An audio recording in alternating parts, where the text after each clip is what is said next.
Oke. Oke, assalamualaikum warahmatullahi wabarakatuh, Ibu Ida. Waalaikumsalam Ibu. Bagaimana nih kabarnya Ibu Ida? Alhamdulillah Bu, sehat. Iya, gimana nih? Katanya ada yang ingin Ibu ceritakan di sore hari ini terhadap saya. Mau bercerita tentang apa nih? Iya nih Bu, ada yang ingin saya diskusikan sama Ibu. Ini tentang murid-murid saya Bu, yang terutama di kelas 10, karena kebetulan saya ngajar di kelas 10. Saya ngajar bahasa Inggris ya Bu ya. Cuman saya melihat anak-anak di kelas tuh pasif sekali Bu. Jadi keaktifan mereka itu sangat minim. Ketika saya mengajar itu mereka lebih senang mendengarkan, jarang sekali apalagi bertanya gitu. Jadi pasif Ya Bu. Jadi obrolan kita pada sore hari ini tujuannya ingin apa yang Ibu harapkan dari obrolan kita pada sore hari ini? Saya harap setelah saya berdiskusi dengan Ibu, saya mendapatkan solusi tentang ya paling tidak bagaimana saya bisa membuat anak-anak saya, murid-murid saya aktif di pelajaran saya selama pelajaran saya di kelas gitu. Tadi ya Ibu kan bercerita tuh tentang anak yang kurang aktif. Bisa Ibu ceritakan ketidakaktifan mereka itu seperti apa gambarannya? Jadi ketika saya menerangkan itu, saya yang nerangin, saya yang bertanya, saya juga yang jawab. Jadi apa ya, mereka itu maunya dijejelin aja tuh, apa-apa saya bahasa Inggris. Iya. Jadi ketika saya memberi tugas ataupun memberikan pertanyaan, mereka nggak ngerti pertanyaannya. Ya nanya balik ke saya bahasa Indonesianya apa. Jadi apa ya?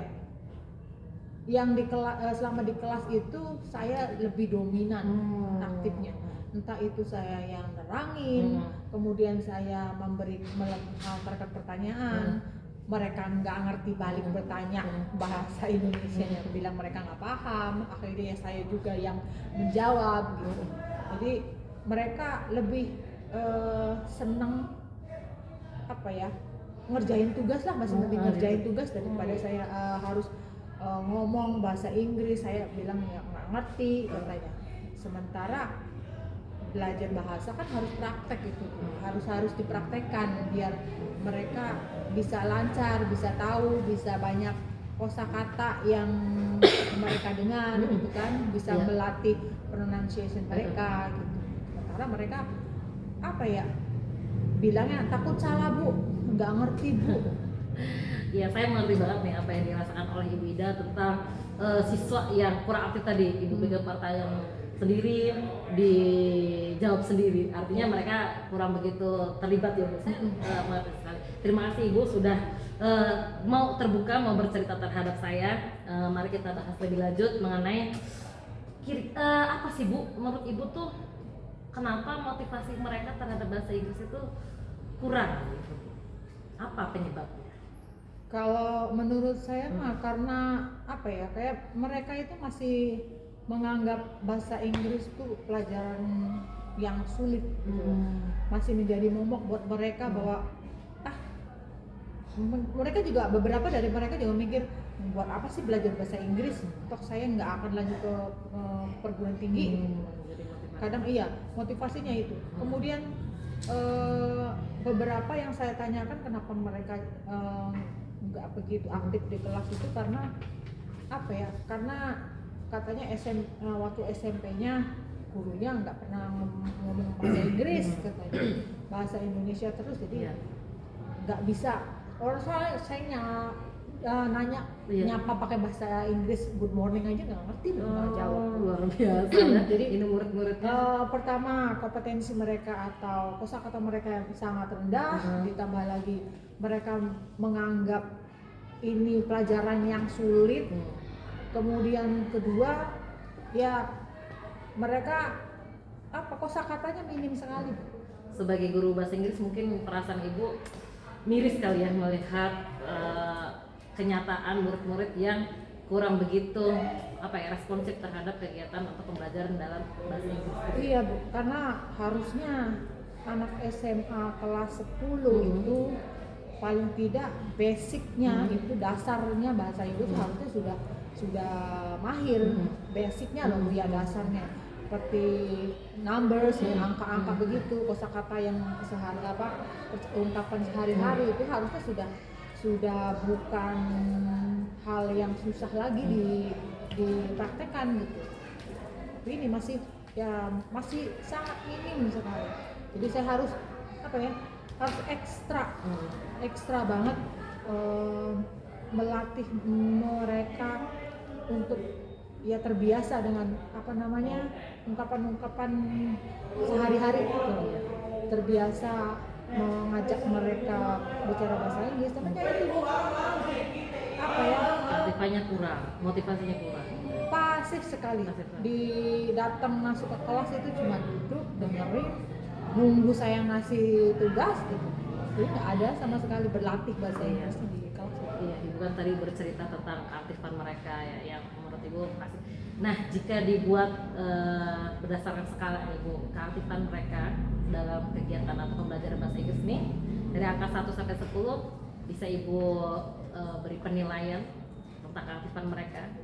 Masih di angka 5, Bu. Kompetensi mereka masih di angka 5. Entah itu di keaktifannya, di kompetensinya itu masih di angka 5. Masih di angka 5 ya, Bu. Nah, rencana Ibu nih mau melakukan suatu perubahan. Keaktifan mereka pengen berubah ke skala berapa? Ke angka berapa? Paling tidak di angka 7. Di angka 7 ya. Nah, rencana Ibu untuk sampai pada angka 7 apa langkah-langkah yang harus Ibu lakukan untuk meningkatkan keaktifan mereka di kelas? Seperti apa Ibu? Mungkin salah satunya saya akan mencoba memperbanyak kegiatan yang interaktif gitu. Menggunakan memanfaatkan digital ya, seperti yang worksheet interaktif seperti itu. Terus saya juga mungkin membiasakan atau memberikan evaluasi atau penilaian dalam bentuk game. Mungkin itu yang kira-kira mungkin bisa membuat anak jadi aktif, jadi hidup kelasnya gitu. Jadi lebih mencintai ya. Jadi mereka saya berharap mereka dengan menggunakan game atau media interaktif seperti itu mereka bisa demi sedikit menyukai bahasa Inggris. Kalau sudah suka kan mereka akan termotivasi untuk belajar gitu. Jadi mengenalkan dengan cara yang lebih sesuai gaya belajar mereka atau dengan zamannya ya, misalkan dengan zamannya sekarang lagi digital. Dengan digital gitu ya, dengan pembelajaran yang interaktif gitu ya. Oke, dengan pembelajaran interaktif tadi ya Bu ya. Terus rencananya kapan Bu? Rencana ini terrealisasi, mau Ibu mulai terapkan di pelajaran Ibu tentang menerapkan pembelajaran interaktif ini? Secepatnya Bu, mungkin minggu depan saya harus sudah mulai memperbaiki model kegiatan belajar, model kegiatan di kelasnya biar lebih aktif. Kemudian ya itu saya harus menyiapkan game, menyiapkan LKPD yang lebih membuat mereka aktif di kelas gitu. Nah, untuk menampilkan suatu model pembelajaran yang interaktif membutuhkan daya dukung yang seperti apa sih Bu kira-kira Ibu tuh? Kalau untuk yang interaktif begitu jelas saya membutuhkan dukungan sarana dan prasarana ya. Iya. Karena tidak cukup hanya dengan HP. Jadi saya kadang kayak untuk model model quizzes itu kan saya butuh infokus gitu kan, butuh layar yang lebih lebar yang bisa dilihat oleh siswa gitu kan. Jadi saya butuh dukungan terutama dari kepala sekolah, kemudian dari bagian sarana prasarana, dan tentunya dari semua stakeholder yang ada di sekolah gitu, supaya apa yang saya rencanakan bisa berjalan dan hasilnya baik.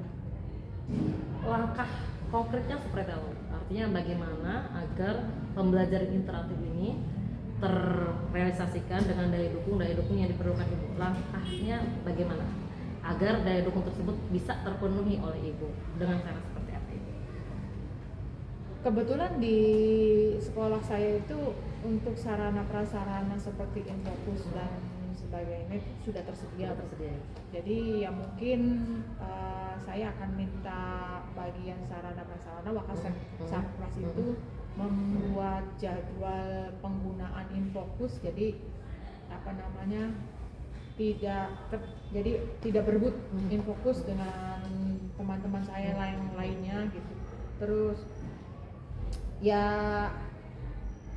saya harus banyak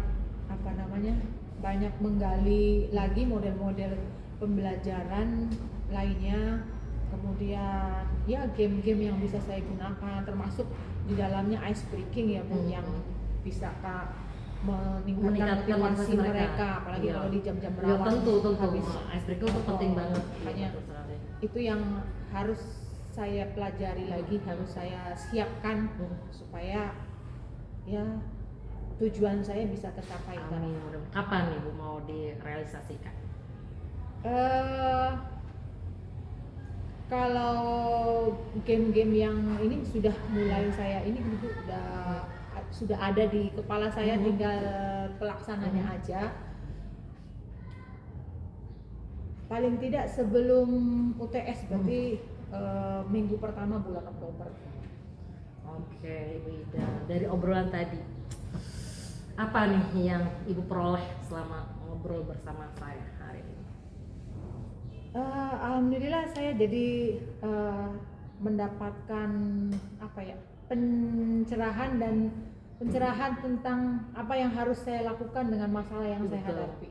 Saya bisa menemukan solusi dan saya merasa mantap untuk menerapkan ini di kelas saya. Mudah-mudahan ya Bu ya. Jadi setidaknya Ibu permasalahannya sudah cukup terurai ya Bu. Iya, amin. Ya, mudah-mudahan bisa terlaksana ya Ibu. Amin Bu. Terima kasih sudah mendengarkan curhatan saya. Oke, terima kasih Ibu. Sudah 15 menit kita ngobrol kurang lebih ya Ibu, luar biasa.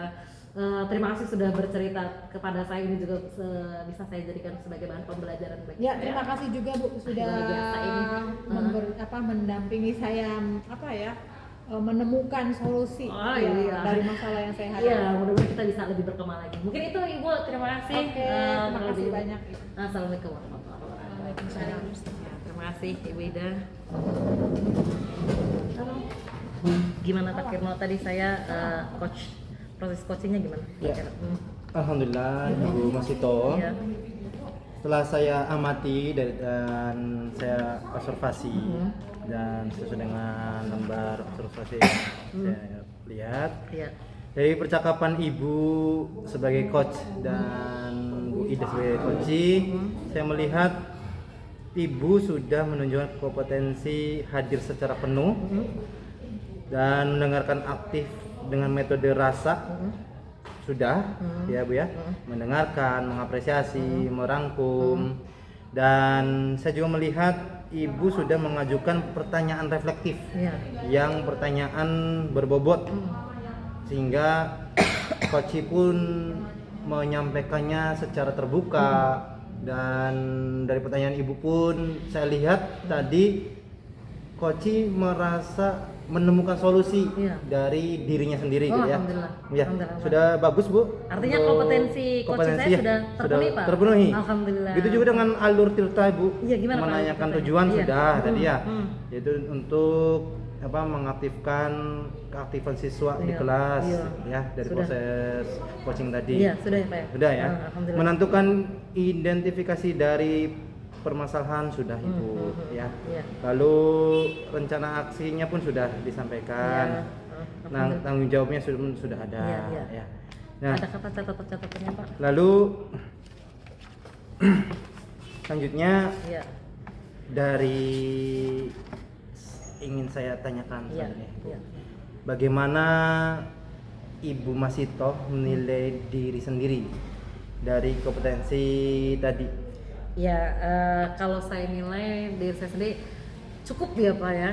Saya sudah berusaha untuk mengikuti alur Tirta dan mencoba menjadi pendengar yang aktif dengan metode rasa tadi. Saya berusaha untuk menerima cerita Koci, saya mendengarkan, saya merangkumnya dan mengajukan pertanyaan. Jadi mengidentifikasi, membuat validasi terhadap si Koci, apakah sudah benar saya atas apa yang saya tangkap, sehingga saya mampu membuat pertanyaan-pertanyaan yang berbobot sehingga si Koci mampu menemukan solusinya sendiri, jadi mengembangkan sendiri begitu tuh Pak. Jadi sudah berusaha sampai sih gitu. Ya, selanjutnya apa yang membuat Ibu menilai kegiatan coaching tadi demikian? Ya tadi ketika proses mengajukan pertanyaan atau menggunakan pendekatan metode rasa itu Pak, saya sudah cukup menggali permasalahan-permasalahan yang dihadapi oleh Koci dengan mengajukan pertanyaan sehingga Koci menemukan sendiri solusi yang dibutuhkan oleh dia dengan mengajukan pertanyaan-pertanyaan yang mengarah ke solusi. Seperti tadi ketika Koci menceritakan membutuhkan daya dukung peralatan misalnya, saya tanya daya dukung seperti apa dan bagaimana langkahnya. Akhirnya Koci terinspirasi, dia tahu harus menghubungi seorang yang bertanggung jawab atas sarana dan prasarana, yaitu Sarpras begitu tuh. Jadi tahu gitu. Jadi kita mampu menguraikan permasalahan si Koci itu sehingga dia mampu menemukan jalan untuk menemui solusi tadi. Begitu Pak. Ya. Kalau saya simpulkan Ibu dari hasil observasi saya dan pernyataan dari Ibu, saya dapat simpulkan bahwa Ibu sudah melakukan proses coaching yang dengan baik dan semoga kedepannya lebih baik kembali. Amin, gitu ya. amin, amin. Dan dari apa yang saya sampaikan dan penilaian observasi saya, menurut Ibu bagaimana tanggapannya? Wah, luar biasa Pak, observasi dari Bapak cukup sesuai ya Pak ya, artinya pertanyaan yang Bapak sampaikan mampu menggali saya terhadap potensi saya terhadap sistem atau proses coaching ini, sehingga saya mengetahui poin ini nih yang saya kurang dan poin ini yang ingin saya perbaiki, dan buktinya sebenarnya itu pertanyaan-pertanyaan yang berbobot bagi saya dan saya bisa menjabarkannya. Itu luar biasa. Ya, saya harapkan Ibu dapat melanjutkan proses coaching kedepannya dan lebih baik kembali dan terus merujuk pada standar proses coaching pastinya. Dan selanjutnya kira-kira apa harapan Ibu untuk proses diskusi selanjutnya? Ya, harapannya saya bisa menjadi seorang coach yang sudah tidak lagi memikirkan pertanyaan-pertanyaan selanjutnya, artinya ngobrol secara mengalir sesuai dengan alur yang ada di dalam sistem coaching, yaitu Tirta, seperti air mengalir. Harapannya seperti itu, tidak berpikir lagi begitu tuh, harapannya begitu Pak. Dan semoga yang tadi proses coaching tadi bisa juga diterapkan di kegiatan supervisi pembelajaran. Ibu ya. Dan selanjutnya saya ucapkan terima kasih dan semoga kedepannya bisa sama-sama diperbaiki. Amin. Dan mungkin Ibu untuk terakhir dari proses supervisi ini apa yang Ibu dapatkan? Yang saya dapatkan tadi proses penilaian terhadap proses coaching saya. Jadi seperti apa coaching saya dari sudut pandang seorang observer seperti apa? Apakah sudah memenuhi kompetensi yang ada di dalam metode coaching tadi? Prinsip-prinsip coaching sudah ada belum pada diri saya? Gitu, Pak. Terima kasih Ibu. Semoga sama-sama kita berkembang selanjutnya. Amin ya Allah, amin. Terima kasih atas waktunya. Assalamualaikum warahmatullahi wabarakatuh. Waalaikumsalam warahmatullahi wabarakatuh, Bapak. Makasih.